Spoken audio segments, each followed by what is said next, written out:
Namo Vishnu Padaya Krishna Prestaya Bhutale Srimate Bhakti Vedanta Swaminiti Namine Namaste Sarasvati Devim Gauravani Pracharine Nirvishesha Shunyavadi Paschatya Deshatarine Bhaja Sri Krishna Chaitanya Prabhu Nityananda Sri Advaita Gadadara Sri Varsadi Gaura Bhakta Vrindam Hare Krishna Krishna Krishna Hare Hare Hare Rama Rama Rama Hare Hare Haribol, todas glórias aos devotos reunidos.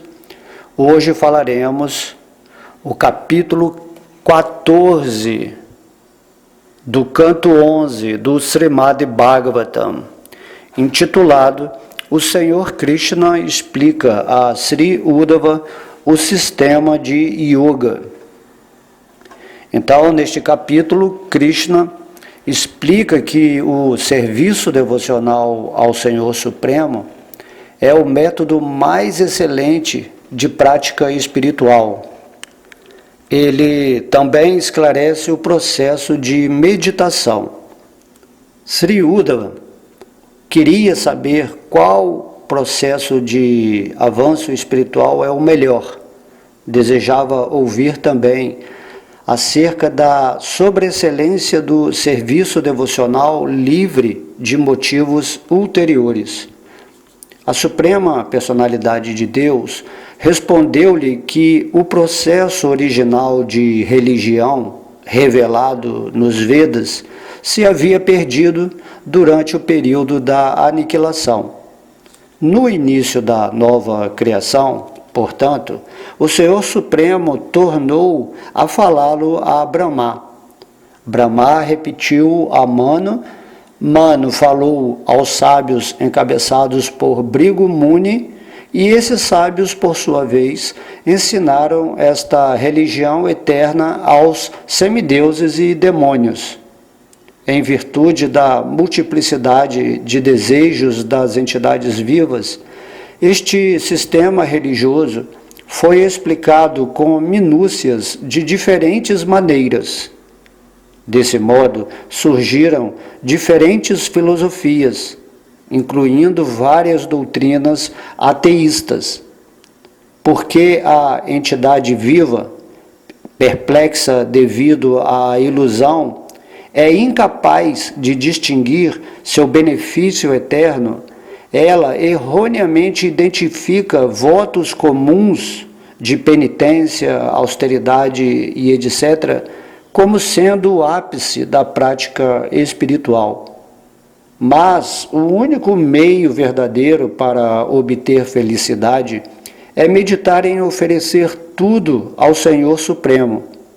Dessa maneira, a pessoa se livra de todos os desejos de prazer egoísta através do gozo dos objetos mundanos dos sentidos e se liberta de todo anseio, quer por prazer, quer por liberação.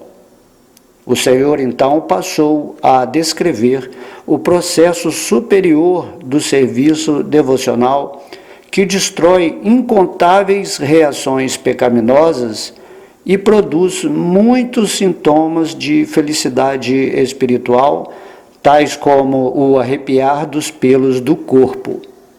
A devoção pura, tendo o poder de purificar o coração, capacita a pessoa a alcançar a associação com a Suprema Personalidade de Deus.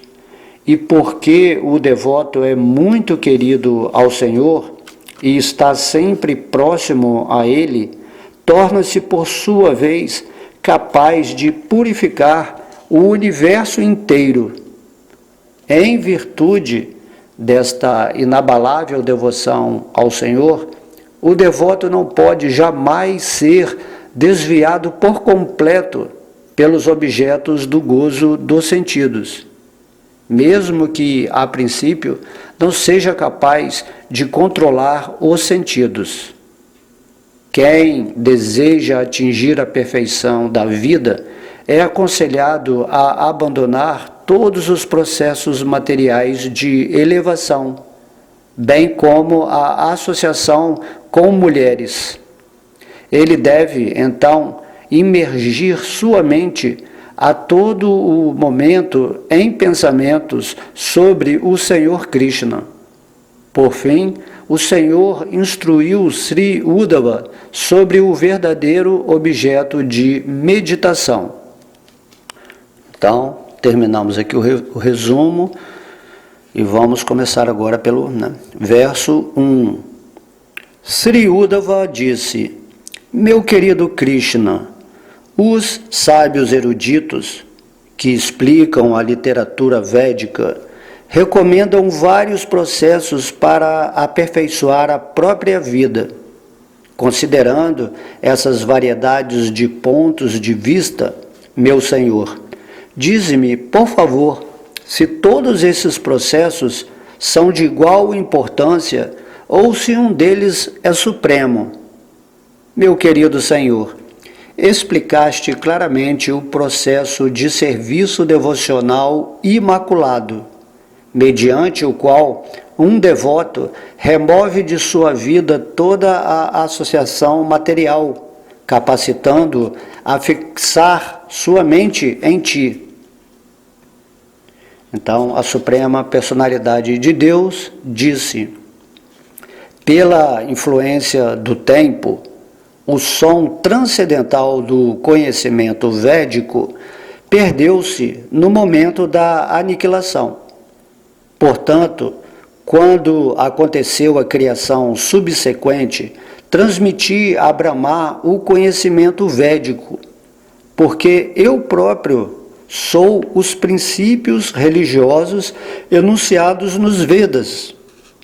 O Senhor Brahma falou este conhecimento védico a seu filho mais velho, Manu, e os 7 grandes sábios encabeçados por Bhrigu Muni então aceitaram o mesmo conhecimento de Manu. Dos antepassados encabeçados por Bhrigu Muni e outros filhos de Brahma, apareceram muitos filhos e descendentes que assumiram diferentes formas como semideuses, demônios, seres humanos, guyakas, siddhas, gandharvas, vidyadharas, charanas, kindevas, kinnaras, nagas, kimpurushas e assim por diante. Todas as muito espécies universais, bem como seus respectivos líderes, apareceram com diferentes naturezas e desejos gerados dos 3 modos da natureza material. Por isso, em virtude das diferentes características das entidades vivas dentro do universo, existe uma grande quantidade de rituais, mantras e recompensas védicos. Dessa maneira, devido à grande variedade de desejos e naturezas entre os seres humanos, há muitas diferentes filosofias teístas de vida, que são transmitidas através de tradição, costumes e sucessão discipular. Existem outros mestres que diretamente sustentam pontos de vista ateístas. Ou melhor, dentre os homens, a inteligência dos seres humanos é confundida por minha potência ilusória.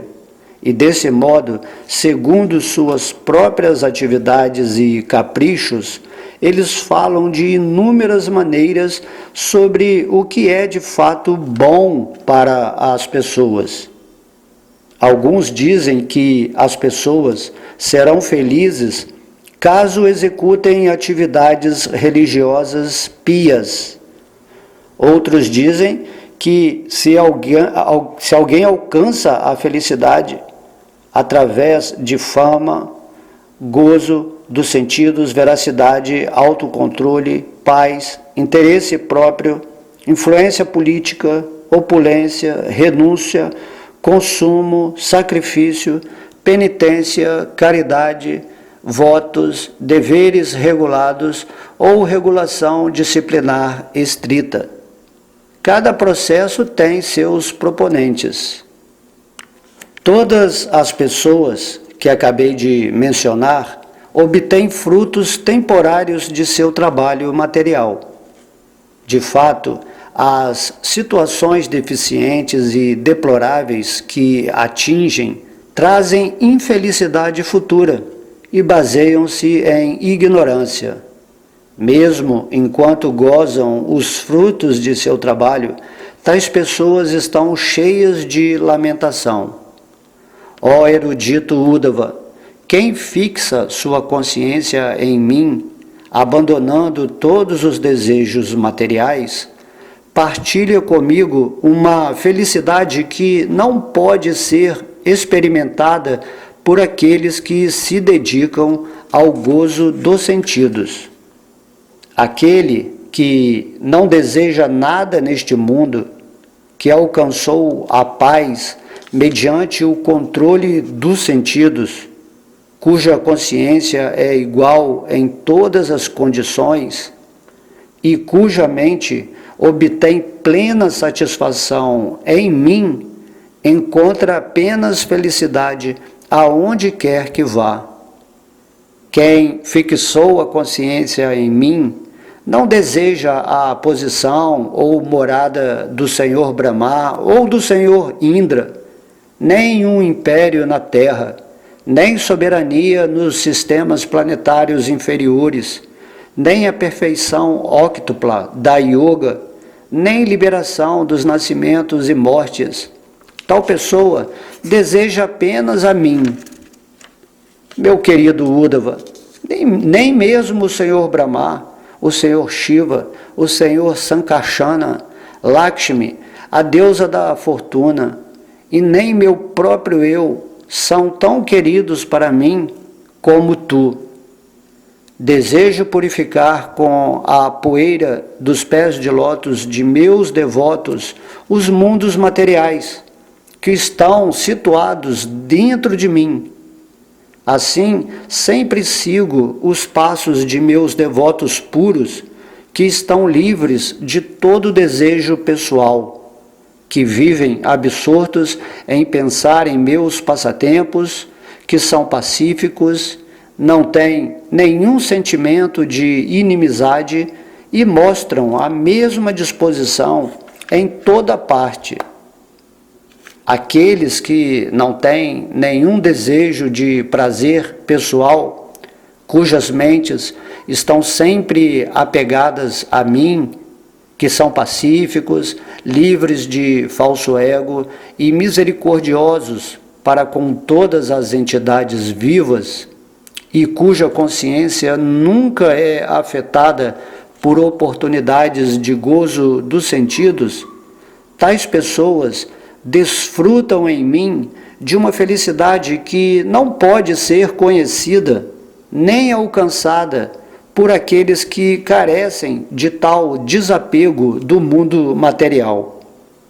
Meu querido Uddhava, sem ter dominado por completo os sentidos, meu devoto talvez seja molestado por desejos materiais, mas em virtude de sua devoção inabalável por mim, ele não será derrotado pelo gozo dos sentidos.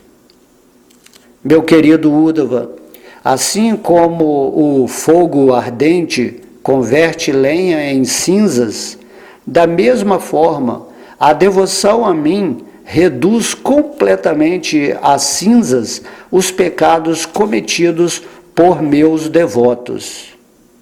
Meu querido Uddhava, o imaculado serviço devocional que meus devotos prestam a mim coloca-me sob o controle deles.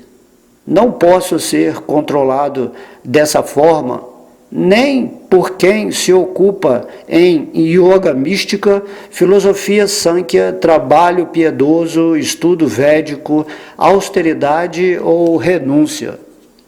Apenas por praticar serviço devocional imaculado, com plena fé em mim, pode-se obter a mim, a suprema personalidade de Deus.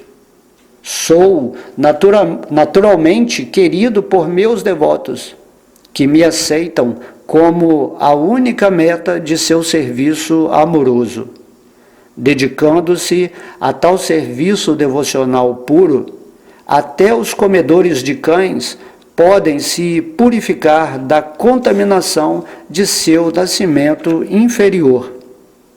Atividades religiosas dotadas de honestidade e misericórdia, ou conhecimento obtido com grande penitência, não podem purificar por completo a consciência de alguém, caso estejam destituídas de serviço amoroso a mim. Se os pelos do corpo não se arrepiam, como pode o coração derreter-se? E se o coração não se derrete, como podem os olhos derramar lágrimas de amor? Se não se chora de felicidade espiritual, como se pode prestar serviço amoroso ao Senhor? E sem tal serviço, como se pode purificar a consciência? Um devoto, cuja fala às vezes fica sufocada, cujo coração se derrete, que chora continuamente e às vezes ri, que se sente envergonhado e grita em voz alta, e então dança, um devoto assim, fixo em serviço amoroso a mim, purifica o universo inteiro. Assim como o ouro, quando derretido no fogo, abandona suas impurezas e retorna a seu brilhante estado puro, da mesma forma, a alma espiritual, absorta no fogo de Bhakti Yoga, purifica-se de toda a contaminação causada pelas atividades fruitivas anteriores e retorna à sua posição original de serviço a mim no mundo espiritual. Quando se trata um olho doente com unguento medicinal, ele recupera aos poucos sua capacidade de ver. De modo semelhante, à medida que a entidade viva consciente se purifica da contaminação material, mediante o processo de ouvir e cantar as piedosas narrações de minhas glórias, ela readquire sua capacidade de ver a mim, a verdade absoluta, em minha sutil forma espiritual. A mente de quem medita nos objetos de gozo dos sentidos, de certo está enredada em tais objetos. Mas, se alguém se lembra a todo o momento de mim, então sua mente se absorve em mim. Portanto, devem-se rejeitar todos os processos materiais de elevação, que são como as criações mentais de um sonho, e deve-se absorver a mente por completo em mim. Pensando a todo momento em mim, a pessoa se purifica. Consciente do eu eterno, a pessoa deve abandonar a associação de mulheres e daqueles que se associam intimamente com mulheres. Sentando-se sem temor num lugar solitário, ela deve concentrar a mente em mim com grande atenção.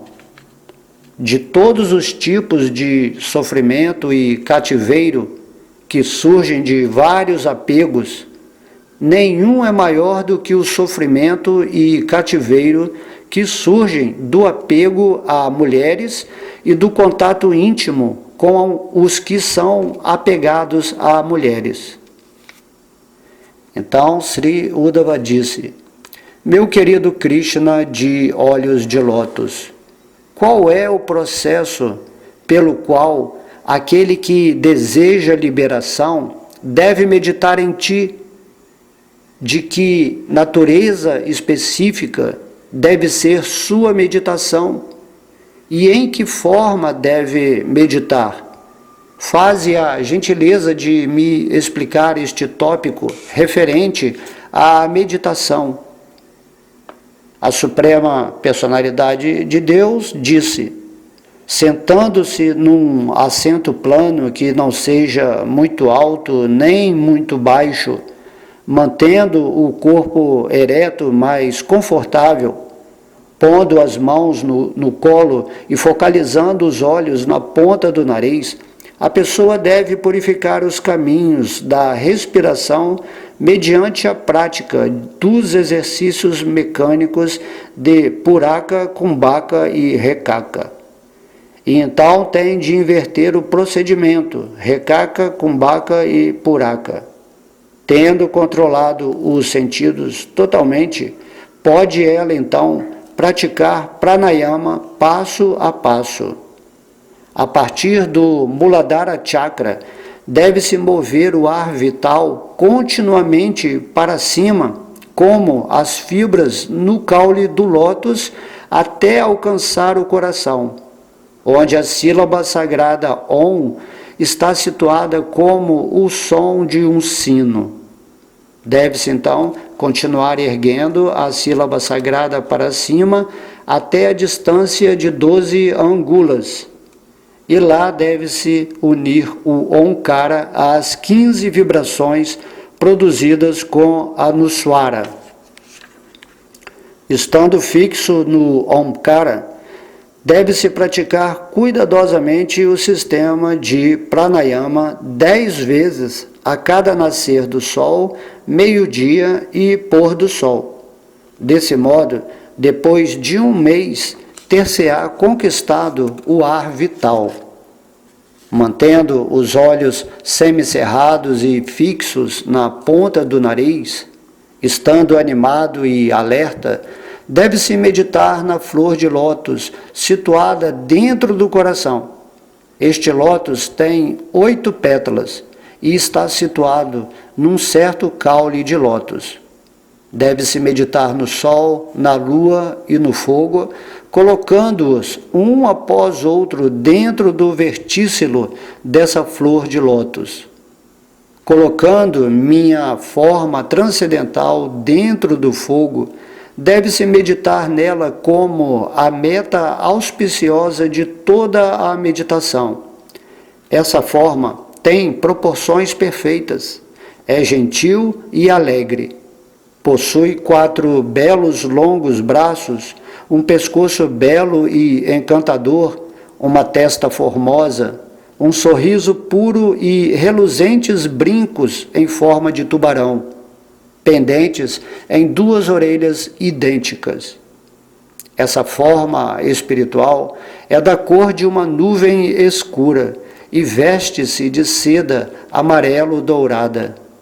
O peito dessa forma é a morada de Srivatsa e da deusa da fortuna, e ela também está adornada com o búzio, disco, massa, flor de lótus e uma guirlanda de flores silvestres.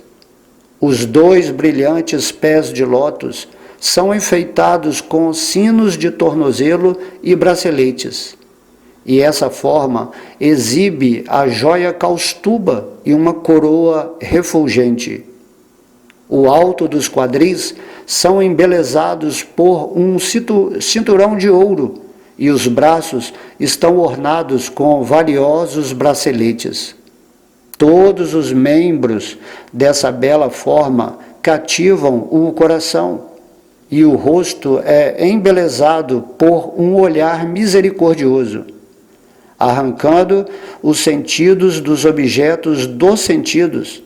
Deve-se ser grave e autocontrolado, e deve-se usar a inteligência para fixar a mente com vigor em todos os membros de meu corpo transcendental.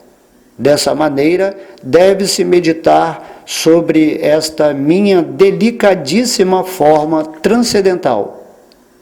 Deve-se, então, retirar a consciência de todos os membros desse corpo transcendental. Nesse momento, deve-se meditar apenas no maravilhoso rosto sorridente do Senhor. Estabelecida na meditação sobre o rosto do Senhor, a pessoa deve, então, retirar a consciência e fixá-la no céu. Então, abandonando semelhante meditação, ela deve estabelecer-se em mim e abandonar por completo o processo de meditação. Aquele que fixou sua mente em mim por completo deve ver-me dentro de sua própria alma e deve ver a alma individual dentro de mim, a suprema personalidade de Deus. Desse modo, ele vê as almas individuais unidas à alma suprema, assim como se veem os raios solares completamente unidos ao Sol. Quando, através da meditação intensamente concentrada, o yogi controla dessa forma a mente, sua identificação ilusória com objetos, conhecimento e atividades materiais se extingue bem depressa. Aqui, nesse capítulo, se descreveu, esse sistema de meditação, mas podemos ver que esse sistema de yoga, descrito aqui pelo Senhor Krishna, é um tanto assim, técnico e difícil de executar. Então, a explicação completa desse processo é muito complicada e, obviamente, inadequada para esta era de Kali Yuga, na qual estamos. Através dessa descrição, podemos apreciar as sofisticadas consecuções daqueles que, em eras mais antigas, praticavam a meditação mística, como em Satya Yuga, por exemplo. Apesar dessa apreciação, todavia, devemos nos ater firmes ao método simples e seguro de meditação prescrito para a era atual, que nos foi deixado por Krishna na forma de Sri Chaitanya Mahaprabhu, que é esse cantar de Hare Krishna, Krishna Krishna, Hare Hare, Hare Rama, Rama Rama, Hare Hare. O que devemos entender mais profundamente nesse capítulo é que, em virtude da falsa identificação material, aceitamos o nosso próprio corpo e mente, os corpos e mente dos outros e o controle material sobrenatural como as realidades últimas. E controle sobrenatural refere-se aos corpos e mentes dos semideuses, que em última análise são humildes servos da Suprema Personalidade de Deus. Mesmo o poderoso Sol, que exibe potências imensas, obedientemente ele trilha o seu caminho universal devido à ordem do Senhor Krishna. Então fica bem claro nesse capítulo que Hatha Yoga, Karma Yoga, Raja Yoga e etc. são partes integrantes de Bhakti Yoga e na verdade não existem separadamente. A meta da vida é o Senhor Krishna e a pessoa deve, afinal, chegar à etapa dessa devoção pura, caso deseje aperfeiçoar sua meditação ou prática de yoga. Na fase madura de devoção, como se descreve nesse capítulo, a pessoa se liberta da dualidade artificial existente entre meditador e objeto de meditação, e se ocupa espontaneamente em ouvir sobre a suprema verdade absoluta e glorificá-la. Tais atividades de Bhakti Yoga são naturais porque brotam do amor espontâneo. Quando ela revive sua natureza original como o servo amoroso do Senhor Krishna, outros processos de yoga deixam de ser interessantes. E Uddhava já era um devoto puro, mesmo antes que o Senhor começasse a sua instrução. Portanto, não era de esperar que Uddhava abandonasse a suprema plataforma de ser um companheiro pessoal do Senhor para adotar os exercícios mecânicos do sistema de yoga. Bhakti Yoga, ou serviço devocional, é tão elevada que mesmo nas fases iniciais da prática, a pessoa é considerada liberada, pois todas as suas atividades são executadas sob a orientação apropriada para o prazer do Senhor. No sistema Hatha Yoga, a pessoa se preocupa com o controle do corpo, e em Jnana Yoga, com o conhecimento especulativo. Em ambos os sistemas, a pessoa se empenha com egoísmo, desejando tornar-se um grande yogi, ou um filósofo. Semelhante atividade egoísta é descrita nesse verso como kriya. Deve-se abandonar todas as designações ilusórias de Dravya, Jnana e Kriya e chegar à fase livre de vaidade do serviço amoroso ao Senhor. Assim, finalizamos dentro de um resumo de entendimento que existem vários sistemas de yogas, de filosofia, de religião, que tudo isso está de acordo com a situação de consciência, de entendimento das pessoas. Então elas se atraem pelas respectivas filosofias e rituais, ritualísticas, tudo isso de acordo com como elas estão situadas nesse modo da natureza material e de acordo com a sua consciência espiritual. Então Krishna fala que tudo isso vai culminar na Bhakti Yoga. A Bhakti Yoga é o centro de todas essas vertentes de yogas, e se você está realmente fixo nos pés de lótus dele, em serviço devocional, emanando esse amor do coração, então naturalmente você não sente mais atração pelos outros tipos de yoga, ou usa os outros tipos de yogas favoravelmente ou como complementar da Bhakti Yoga. Então é assim que funciona, A Karma Yoga você vai servir a Deus, Jnana Yoga você vai buscar o conhecimento de Krishna, Astanga Yoga você vai desenvolver poder místico para trabalhar com Krishna. Mas na verdade que quando você está vivendo em amor puro por Krishna, todas essas atividades surgem naturalmente no espírito para que ele possa se qualificar assim para exercer melhor esse serviço amoroso nesse planeta Terra, em qualquer lugar do universo, no mundo espiritual, e assim se situar nessa posição que Krishna está falando aqui, que se simplesmente nos devotamos amorosamente a Ele, esse é o processo mais elevado. E nessa era de Kali Yuga, apesar de esse capítulo ter descrito esse capítulo, essa meditação, assim, que é bem complicada, Quem em Kali Yuga pode fazer todos esses procedimentos, uma era tão agitada, ninguém tem tempo para nada. Então, Chaitanya Mahaprabhu trouxe para Kali Yuga a maior bênção, que simplesmente cantando o santo nome de Deus, o Mahamantra, entendemos que esse nome já é a presença de Krishna na sua mente. Então a forma de Krishna, como ele fala aqui no rosto sorridente, de meditarmos assim, nele, nessa forma de Vishnu, de dois braços, com as guirlandas, todos o búzios, o chakra, tudo isso aí é automaticamente feito na meditação do santo nome de Deus, que não exige essa concentração absurda da nossa mente, que em Kali Yuga as pessoas não conseguem concentrar a mente em nada, A mente é muito fraca em Kali Yuga. Mas o santo nome qualquer pessoa pode cantar em qualquer lugar, e não há regras rígidas.